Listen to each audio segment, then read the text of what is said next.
Hello and namaste guys.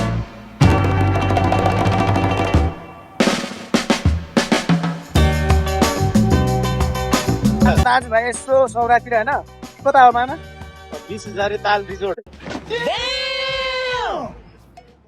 त्यतातिर जान लाग्यो दाजु भाइ इङ्ग्लिसमा है फेरि नाम चाहिँ अब जाम हेरौँ आज भिडियो कस्तो हुन्छ हैन. अब रमाइलो आज आफ्नो रमाइलो आज मेरो छुट्टी भएर नि मन्डे मनाउँदा हैन त्यो नि हो. अब भ्लग पनि सुरु गरिदिउँ हैन. सबले भ्लग गर्नु भनेको थियो.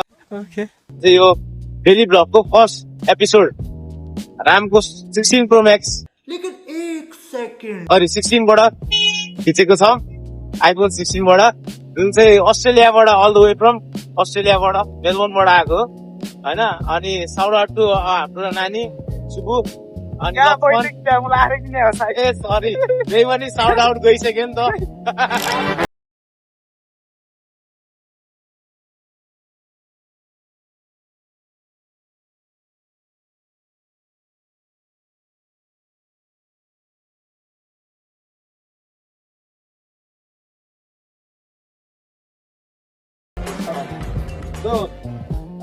भगिङ चाहिँ यो गाडी भइरहेछ होइन हाम्रो. अब हामी नि कन्टिन्यू गर्छौँ. बाइक चाहिँ अलि यो हामीले बुलेट लगाइरहेको छ. बिस्तारै प्रगति हुँदै गएछ नि गाडीमा. अच्छा गाडीमा ट्रान्सफर हुन अब धेरै टाइम लाग्दैन. के लाग्छ 2-3 वर्ष 2-3 वर्षमा 2-3 वर्षमा चाहिँ बस भने अझै यस्तो छ. अब यहाँ बसेर अब मुख हेर्दाखेरि टिट लाग्छ. यसको बानी बेहोरै त्यस्तै छ. बस हात सक्छ होइन. बिस्तारै बसमा हुन्छ हाम्रो ब्लग. अनि अरू बिस्तारै के चेन्जेस ल्याउनु पर्छ राम्रो चाहिँ. अब बिहा गरिन्छ खत्तम बाई बाई टाटा. अनि बच्चा सच्चा नि हुन्छ.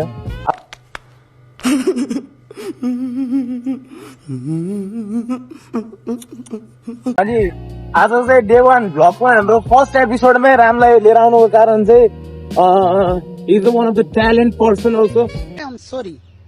I am sorry, I don't speak English. Very good. And त्यही हो साथीहरू. अनि हामीले चाहिँ रामलाई माया गरेर विथ रेस्पेक्ट रामुजी भन्छौँ.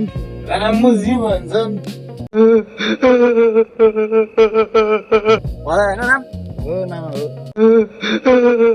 है मामा भन्छ मलाई चाहिँ माया गरेर. म चाहिँ भान्जा भन्दिनँ. म चाहिँ माया र रेस्पेक्ट दिएर उसलाई चाहिँ रामुजी भन्छु. राम्रो कुरा सिकाउने हो भने बहार भन्छु राम्ररी बाबु यस्तो गर्ने नै भन्ने हो भने 2 मिनट पछाडि बिर्सन्छ. लास्टमा मलाई उतैबाट आएर कोखलाबाट आएर हुँदो रहेछ क्या मुला सिधै बन्द रहेछ त चाइल्ड पोइन्ट त्यही त हो नि. त्यही आठ ठोकिन होला क्या. अब खै के हो त्यो त है. अब हामी हराइसकेको जस्तो नि लाग्छ कहिले काहीँ चितवन भित्रै होइन. रुद्रमती चोक कता हो हो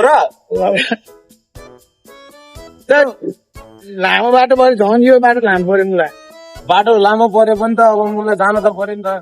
अब हामी फेरि चितवन भित्रै आइसकेको रहेछौँ साथीहरू है. मेरो यस्तो गरेर टक्कमा पनि कस्तो गरिदिने मैले चस्मा नि खोलिदियो गाइज है. अब भाषा हिरो देखिया अन्ना खाने मान्छे होस् त. चिरपोइन्ट खानामा चिरपोइन्ट खाना अलिकति माथि गर्नु न. चिरपोइन्ट खाना कि न चिरपोइन्ट खाना टक्क लाएर गर्नु टक्क हल्का सिङ पनि त. भान्जाले मामाको सर्भिस खाने हिरो भन्दैछ यस्तो हान्छु. भान्जाले सर्भिस खाने कि नखाने.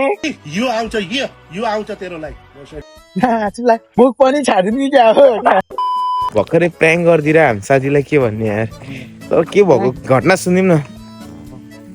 के हो भन्दाखेरि यस्तो भयो कि अब एउटा ऱ्यान्डम इन्स्टा आइडीबाट रिक्वेस्ट आयो मलाई. अनि एक्सेप्ट गरिदिए को रहेछ भनेर होइन. अब फलो गरेको कन्फर्मेसन गरिदिएँ. अनि ऊ डाइरेक्ट उताबाट एप्रोच आयो मेसेजको. अब त्यो भयो बोल्दै गयो. अनि हल्का त्यस्तै अब हुन्छ नि फ्लटी टेक्स्टहरू गरिरहेको थियो मलाई.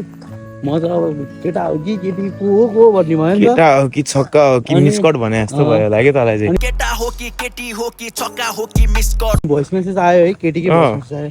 केटी नै होला. अझै पनि प्र्याङ्क हो भन्ने थाहा कि किनभने अब मैले अनमोलसँग देखाइरहेको थिएँ सबै मेसेजहरू. अनि त्यसपछि अब भेटौँ भन्यो. अब के होला त भेटौँ भनेर भेट्दै मैले अँ भेटेको त बेट हो 70,000को भन्छ के ए होइन अँ प्र्याङ्क हो यो अरे अँ अनि ल 70,000 पाउने भए त मैले पनि पाउनु पर्यो नि त साथीहरू जसले पैसा दिन्छ त्यसको पछि लाग्ने 70,000 देऊ है बहिनी प्लिज है बहिनी देऊ है त्यसको लागि होइन अनि म त्यस्तो सिआइडी यसरी बोल्ने होइन अँ म त फोनै हान्छु अब आइसक्यो होइन अब उसले मानेन नमानेपछि त अब फोन हान्नै पर्यो होइन 70 नदिए 35 भयो नि होइन जसले पैसा दिन्छ त्यसको पछि लाग्ने भन्छु होइन लिने नआएको त रहिला हुन्छ नि होइन त्यस्तो होइन म त्यस्तो मान्छे होइन म सोझो हो हाम्रो टाइम वेस्ट भयो होइन 1 घन्टा ढिलो भयो यहाँ काममा आउनु होइन के हो राम डुबेर ल राम आज एकचोटि भन्दैन त यो स्विमिङ पुलको घटना के भयो थियो ओ भने सुन रामले डुब्न डुब्दैन रामले डुब्न डुब्दैन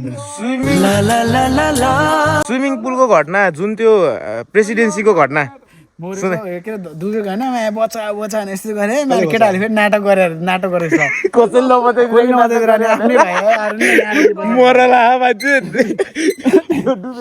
सबले एक्टिङ पारेर वे गरिदियो कस्तो कस्तो भएको थियो एकचोटि Hello, how are you? I am under the water. Please help me. यस्तो भएको थियो भयो नेक्स्ट भएको थियो अनि भनेको त ल यिन नाटक गरे भनिदिएर अनि ट्याक्कै आरेन भने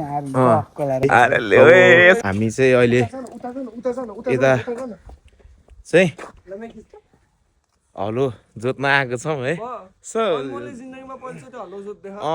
पहिला गफ जोत्थ्यो अनमोलले अहिले हलो जोत्दै है गाइज है